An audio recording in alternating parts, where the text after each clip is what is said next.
The Minister of Information and National Orientation, Mohammed Idris, disclosed in Abuja after a meeting held by members of the Federal Executive Council at the instance of the Secretary of the Federation, that's Senator George Akume, that the government would resolve all issues pertaining to the protest in a peaceful manner to ensure the stability of the nation. As reactions continue to trail, Nigeria's renowned political economist, Prof. Utomi, has vowed to sue the Special Advisor on Information and Strategy to President Bola Tinubu, that's Bayo Onanuga. On his X post, he accused the presidential candidate of the Labour Party, Mr. Obi, his supporters, and the obedience of planning a nationwide protest. Now joining me, of course, on the program this evening is Professor Pat Utomi.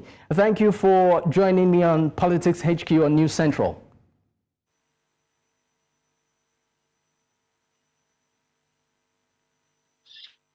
Professor, if you can hear me, thank you for joining me. Able to join you. All right, great. Let me start off the conversation this evening with, an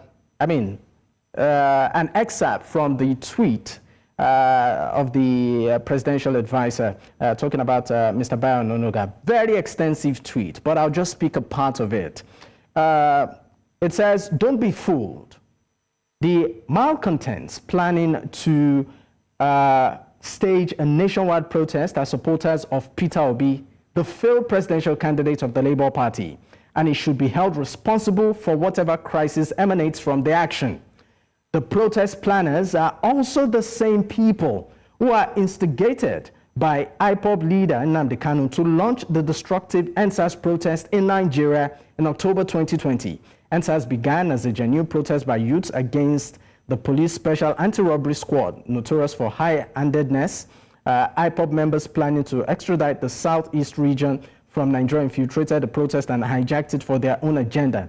And it goes further to say that there are people spreading the hashtag EndSARS. Now, Tinubu must go, Revolution 2024, and it goes on. At some point, he mentioned your name, and I want to get to that point. It says, "I have been on the trail of one of the protest planners who is nameless but claims to have an internet radio station. That's a PTM 10, that's 100.88 Abuja. The anonymous person joined X on August 2022 and has 520 followers today. Among them are FS Yusuf, another rabid Obi supporter, and Professor Pat Utomi, a Labour Party chief and a guy on X," and it goes on. I would like you to, of course, I know that you reacted to this on X. You even demanded that if he had any form of evidence to justify all of these claims, he should present it. So my first question will be, have you been personally presented any evidence? And what exactly is your stand on this extensive tweet by the advisor to the president?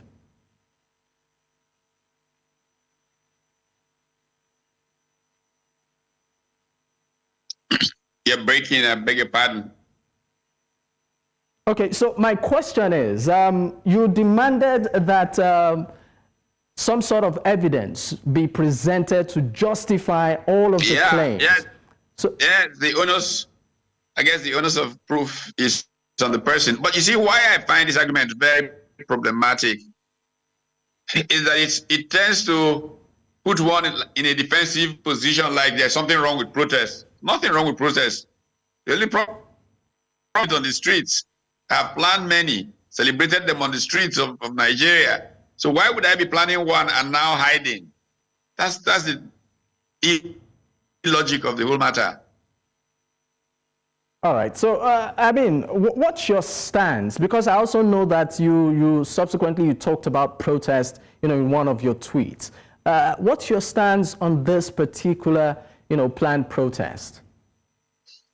You see, how can I have a stance on what I don't have any? I'm sure that many people know that for the last 4 months or more, for personal reasons, I've been living abroad. I've been paying very little attention to. Occasionally, I put out a tweet to reassure myself that I'm still alive, I guess. But to then wake up one day and get calls that I am planning an insurrection through protests that I didn't know were actually taking place was just absolutely mind-boggling. And so I thought, maybe there's a motive. In fact, I was going to ignore the whole thing until people started calling me, look, maybe this guy's motive is to set up the kind of thing they did for President Obasanjo under Abuja, framing or something like that. And so I thought, okay, I better react to this thing before I just take dismissing him as the best way to deal with the matter. All right, Professor, let's talk about the fact that this extensive tweet, was tied around the Labour Party presidential candidate, that's Peter Obi, in person of Peter Obi. And I mean, you are a member of the Labour Party, your party, and right now, this very, very grave, accusations are coming up. I would like to get your reaction, sir.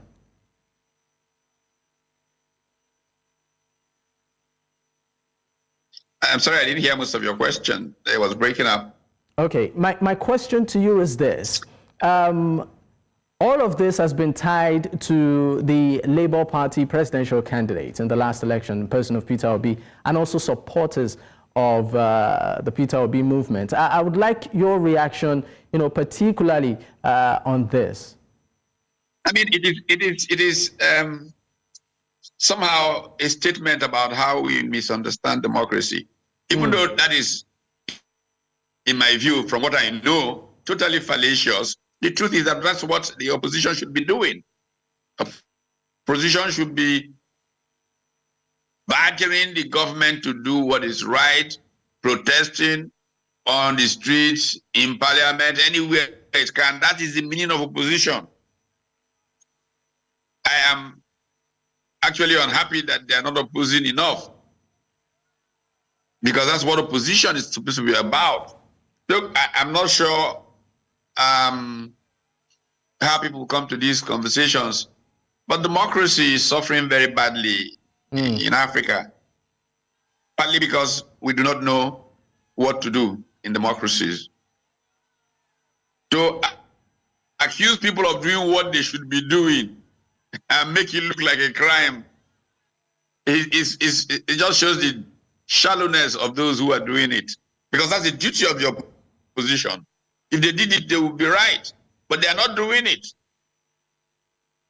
I wish that I was not away and that I was around. I would be organizing these things seriously, because that's really, really what the opposition should be doing in a democracy. We live in a country where conditions are very difficult for people. We're almost in the Marie Antoinette, Louis XIV era, where they say there is no bread. And she says, why can't they eat cake?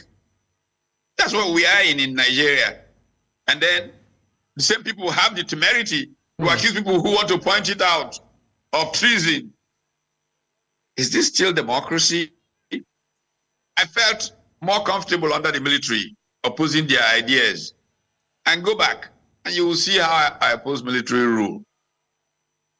Consistently, throughout military rule. Even though many of them were my friends. But as a matter of principle, I oppose military rule all through.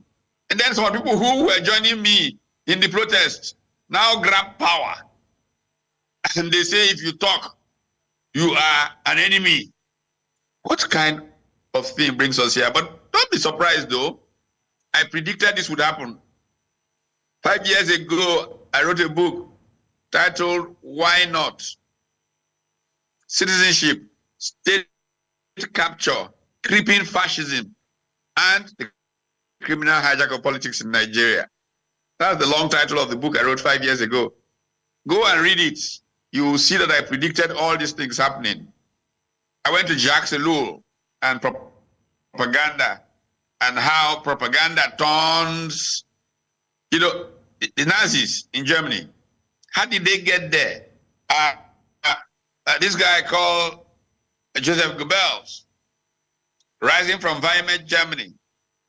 You got to find somebody to scapegoat. So they found the Jews.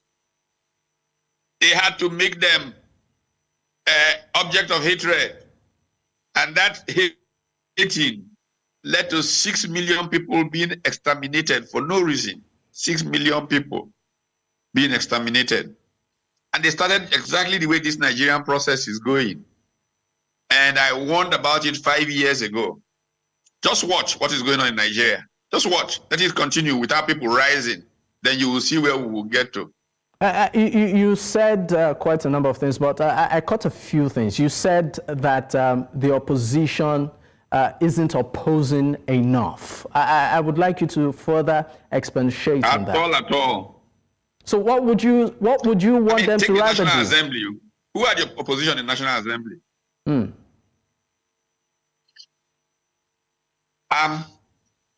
There's a channel called C-SPAN.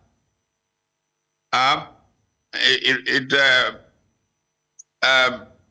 shows debates in the U.S. Congress, amongst many things that it does. Go and listen to opposition leaders when they speak in the U.S. Congress. Who in the opposition in Nigeria is speaking in the Nigerian Senate? Anytime I see a report on the Nigerian Senate, I have to hold myself from, oh my God, is that how far down our country has traveled? So yes, there isn't opposition. The people who elected are not opposing. Well, why? Of course, corruption, we all know why. The party itself is not opposing. The parties that are in opposition. Does that include the Labour Party too? That they are not effective. Does that include the Labour Party too? Position. Sorry? Does that include the Labour Party too? Not doing enough? Including Labour Party, yes, indeed. Including Labour Party, yes. All right, let's backtrack. Absolutely, it does include the Labour Party. All right, let's talk about some of the reactions by the government, concerning this planned protest. The presidency has appealed to Nigerians to exercise patience and that it's abreast of the hardship in the country, and they are working assiduously, to ensure that Nigerians enjoy a better life. Now, assiduously in buying yachts, in buying presidential jets, assiduously in the motorcades that we see running around when the president moves and when governors move, assiduously. What is assiduous?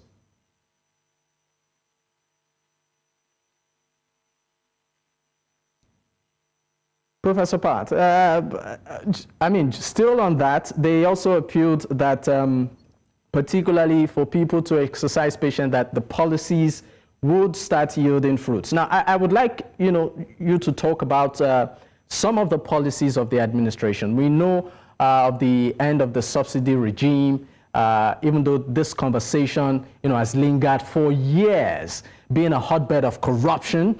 And we also know as regards the unification, of the exchange rate, amongst a plethora of other issues. I would like you to talk on these policies, if at all the promise of a light at the end of the initial dark tunnel, is in anticipation. Is there any light? But the time that you have on this program will not allow a conversation on those policies. Let's take a very simple thing. We know that the NNPC is a hotbed of corruption. We know that the kinds of amounts of money being ascribed to subsidy in our country, the amounts of fuel that is being said to be consumed, we know it's fiction. We have historical patterns that show that Nigerians don't consume a third of what an NPC advertises that it consumes. And since the government came, what have they done in an NPC? Nothing. Absolutely nothing. So, look, he who comes to equity must come with clean hands. If we want to fix Nigeria, let everybody sit at the table. Right, left, elder, young person, everybody. Let's agree that we need to save our country. And let's stop playing games. Everybody, I mean, people like me have talked about removing subsidy for 30 years, preventing subsidies from even building up. So it's not a matter of being opposed to subsidy. It's a matter of having a strategy.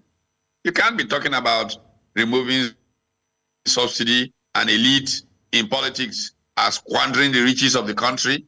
No, you say, my people, we've got a problem we've got to fix. These are consequences of our removing subsidy. All of us have to bear this burden. Me, like President Obasanjo did when they didn't have half of this problem in 1976 or about 77-ish or thereabouts. Okay, cut your coat according to your cloth.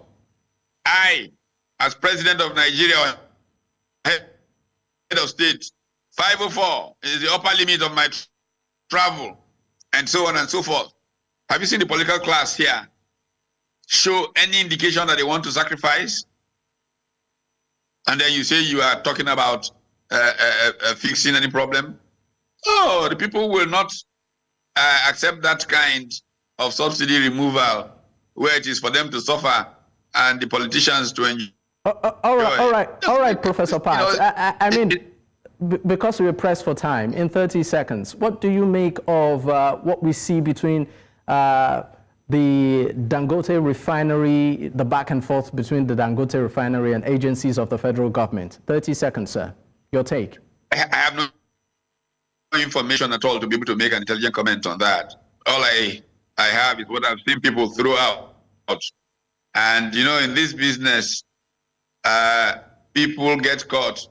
You know, in a sense, what is going on there may become a disincentive from people investing in Nigeria. But all of us have our part of the blame. I've been shouting, let's all get together and see how to fix Nigeria. People like Aliko have not paid attention. Now it's come to their turn. You see, Martin Niemöller said during World War II, first they came for the communists, and I said, I'm not a communist. Then they came for the Jews. Say, those Jews, they make trouble. Then they came for the Catholics, and I said, thank God I'm a Protestant. When finally they came for me, there was no one left to speak up. That's what's happening in Nigeria. It will get to everybody. Thank you so much for your time, Professor Pat Utomi.